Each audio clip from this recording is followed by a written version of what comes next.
अस्सलाम वालेकुम व्यूवर्स, मैं हूं आपके दिल का स्पेशलिस्ट डॉक्टर मुजीब पीरज़ादा।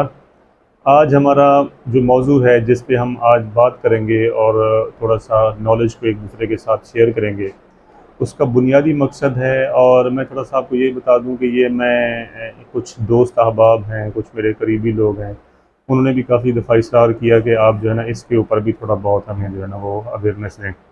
तो आज हम बात करेंगे दिल का जो बाईपास है, वो उसका थोड़ा बहुत हम तारुफ बताएंगे।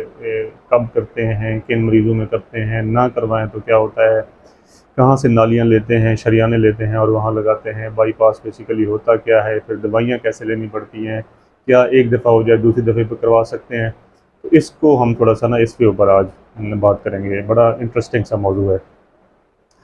अच्छा, इसमें जो फाउंडर ऑफ कैबिज का है ना, जो बाईपास का जो फाउंडर है वो रेने जो है वो फेवलोरो इसको कहते हैं। ये अर्जेंटीनियन डॉक्टर था, ये जो है ना सर्जन था, और ये बेसिकली इसको फाउंडर ऑफ कार्डियक बाईपास जो है, दिल का जो बाईपास है, ये माना जाता है इसका। उसके बाद फिर कुछ एडवांसमेंट्स आई। फिर 1964 में 1964 के अंदर जो है वो एक सोवियत यूनियन के अंदर एक रशियन जो है ना वो डॉक्टर था, सर्जन डॉक्टर था, जिसे वसीली कोलेसोव भी कहते हैं। उसने इसको मज़ीद बेहतर किया। फिर 1968 के अंदर जो है वो न्यूयॉर्क के अंदर एक अमेरिकन डॉक्टर था, डॉक्टर जॉर्ज ग्रीन, उसने इसको बड़ा फिट किस्म का और मुनज़्ज़म तरीके से जो है ना वो रिफ़ाइन समझें सर्जरी बना के फिर इसको जो है ना वो दुनिया के अंदर उसकी टेक्निक जो है ना वो उसने बड़ी शोहरत पाई। तो उसने बेसिकली क्या टेक्निक थी कि उसने उसने चेस्ट के अंदर से नाली ली और उसका कामयाब जो है ना वो बाईपास किया, जो कि काफ़ी अच्छा चला। उसके बाद ये जो है ना ये टेक्निक पूरी दुनिया के अंदर वर्ल्ड वाइड जो है ना स्प्रेड हुई।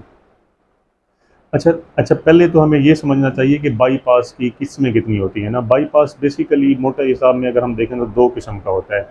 एक ऑन पंप बाईपास होता है, एक ऑफ पंप बाईपास होता है। ऑन पंप बाईपास से मुराद ये होता है कि जब आपको मरीज़ को लेके जाते हैं सर्जन, कार्डियक सर्जन, बाईपास करने के लिए ऑपरेशन थिएटर में, तो समझें ऑन पंप में उसका उसका मरीज़ का दिल और उसके जो फेफड़े होते हैं वो बिल्कुल फ्रीज़ हो जाते हैं, और एक मशीन लगी होती है उसके ऊपर उसको डाल दिया जाता है, और वही मशीन जो होती है वो उसका फेफड़ा भी वही मशीन होती है और दिल भी वही मशीन, ये दोनों ऑर्गन्स के तौर पे वो मशीन काम कर रही होती है। ये जो है समझें ये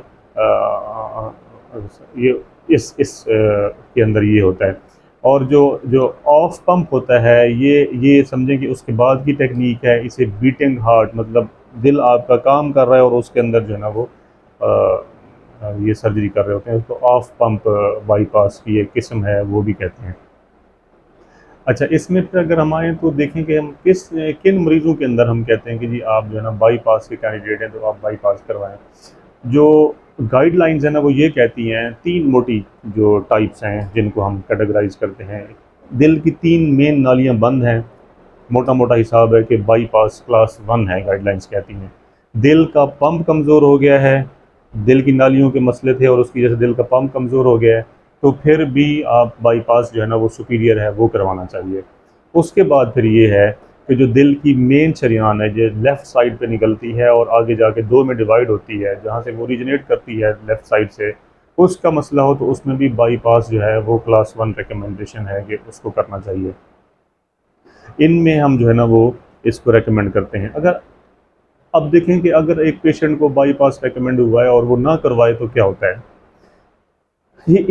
सबसे पहले तो बात ये है कि ये बहुत ही हाई रिस्क पेशेंट हो जाता है फिर अगर वो नहीं करवाता।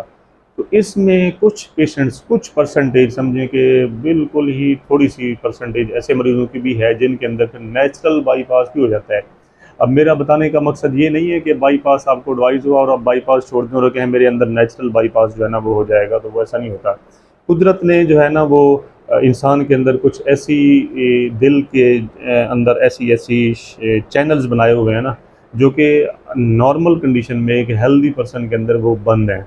लेकिन जब दिल की नालियाँ बंद होती हैं तो with the passage of time, क्योंकि दिल के कुछ खुलियों को जो है ना वो खून चाहिए होता है, तो लकीली क्या होता है कि वही चैनल जो है ना वो खुलना शुरू हो जाते हैं और वो भी खून की नालियाँ बन जाती हैं।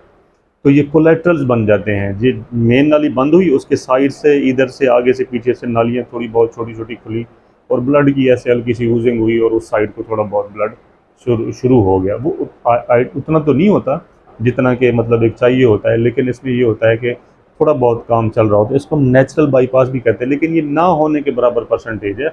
पेशेंट इसका इंतज़ार करता रहे कि मुझे नेचुरल बाईपास हो जाएगा, तो ये कोई अकल वाली बात नहीं है, और ये बड़ा हाई रिस्क काम होता है। आपको बाईपास एडवाइस हुआ है तो उसको आइडियली जितना जल्दी पॉसिबल हो बाईपास करवा लेना चाहिए, ऑब्वियसली फिटनेस के बाद। अच्छा, फिर उसके बाद ये है कि आप कितनी दफ़ा बाईपास करवा सकते हैं। गाइडलाइंस ये कहती हैं कि इसमें आपकी कोई कोई लिमिटेशंस नहीं है, लेकिन होता ये है कि जब आप एक दफ़ा, ज़ाहिर सी बात है, एक कुदरत की एक नेचुरल एक चीज़ है, उसको आपने छेड़छाड़ की है, फिर स्टिचेस भी किए हैं, उसको क्लोज भी की है, उसको ज़ाहिर सी बात है वो हीलिंग भी हुई है, तो एडहियंस बन जाती हैं। तो जितना आप रिपीट करवाएंगे, एक बाईपास के बाद दोबारा बाईपास होगा, तो वो फिर हाई रिस्क हो जाता है, बहुत ज़्यादा रिस्क बढ़ जाता है उसका। अदरवाइज़ कोई कंट्राइंडिकेशन नहीं है कि एक बाईपास हुआ है तो दूसरा हो नहीं सकता। फिर उसके बाद है कि ये शरियानें जो हैं दिल की, ये लेते कहाँ से हैं। जो अपनी शरियान है दिल की वो तो बंद हो गई, अब कहाँ से लेते हैं। अब इसमें जो शुरू में ली जाती थी ना, वो टांग से लेते थे, टांग से लेके ही हर जगह लगाते थे। लेकिन इसमें मसला ये था, अभी भी मसला ये है कि इसमें जो 10 साल के बाद ना, आपका समझें कि 50 to 60% जो है वो नालियाँ बंद हो जाती हैं, अगर अगर ये टांग वाली नाली लें। तो अब रिसेंटली जो बाईपास हो रहा है उसमें टेक्निक ये की जाती है कि जो राइट साइड है दिल की, उसकी शरीयान अगर बंद हो तो फिर ये टांग से नाली लेके लगाते हैं, क्योंकि वो उसमें जो है ना वो ज़्यादा इसकी पेटेंसी है, ज़्यादा अर्सा खुली रहती है ये। लेकिन लेफ़्ट साइड की अगर है तो उसमें फिर आइडियली जो है वो छाती के अंदर से ही, वहीं से ही नाली लेके कनेक्ट कर देते हैं, या पेट से ले लेते हैं, या आपके जो है ना ये रेडियल आर्टरी लेते हैं, और इनकी जो है ना वो उस नेचुरली जहाँ बंद है उससे आगे और उसके पीछे एक जो है ना बाईपास बना के उसको छोड़ देते हैं ताकि वो अपना काम करे। अच्छा, उसमें फिर और सबसे कामयाब जो है वो यही है, जो चेस्ट की नाली है, जो आपकी थोरेसिक आर्टरी है, लेफ़्ट इंटरनल थोरेसिक आर्टरी जिसको लीमा कहते हैं, या राइट इंटरनल थोरेसिक आर्टरी, या इंटरनल मेमोरी आर्टरी भी इसको कहते हैं, रीमा लीमा इनको इनका मुखफ़्फ़ है। तो ये जो लगाते हैं इनकी पेटेंसी बहुत अच्छी है, 10 ईयर्स 90% पेटेंसी रेट है। अब ये है कि अगर आपने बाईपास करवा लिया तो क्या आप बिल्कुल ठीक हो गए, ऐसा हरगिज़ नहीं है। अगर आपने बाईपास करवा भी लिया है तो आपको मेडिसन खानी ही खानी है। आपके जो रिस्क फैक्टर्स हैं उनका गुड कंट्रोल करना ही करना है। आपकी शुगर है, आपको ब्लड प्रेशर है, आप सिगरेट पीते हैं और वो कंटिन्यू किया हुआ है, तो फिर वो बहुत जल्दी जो है ना वो आपका दोबारा बाईपास हो जाना है और दोबारा मसले मसाइल शुरू हो जाने हैं। तो वही लाइफस्टाइल मॉडिफिकेशन और जो डाइटरी मॉडिफिकेशन हैं, रिस्क फैक्टर कंट्रोल है, वो बड़ा अग्रेसिवली फिर किया जाता है इसके साथ। अच्छा, और फिर दवाइयाँ कौन सी लेते हैं इसमें, पहले 1 साल के लिए तो जो खून पतला करने वाली 2 गोलियाँ ली जाती हैं, वो दोनों कॉम्बिनेशन में अवेलेबल हैं, वो ली जाती हैं। उसके बाद वही जो बंदे को रिस्क फैक्टर हो और सिम्टमेटिकली जो मरीज़ को तकलीफ़ हो रही है, उसको शुगर है, ब्लड प्रेशर है, उसकी दवाई जो है ना वो साथ इंक्लूड की जाती है और वो इंसान खाता है। तो ये थोड़ा-सा ब्रीफ़ मेरा मकसद था आपको इंट्रोडक्शन देना बाईपास का। उम्मीद है कि ये वीडियो आपके लिए बड़ी मालूमाती होगी। मैं दुआ गो हूँ कि अल्लाह ताला आपको अच्छी सेहत दे। आप अपना ख़्याल रखें, अपने करीबी लोगों का ख़्याल रखें, और आखिर में मेरा वही पैगाम कि सबसे पहले सेहत। अस्सलामु अलैकुम।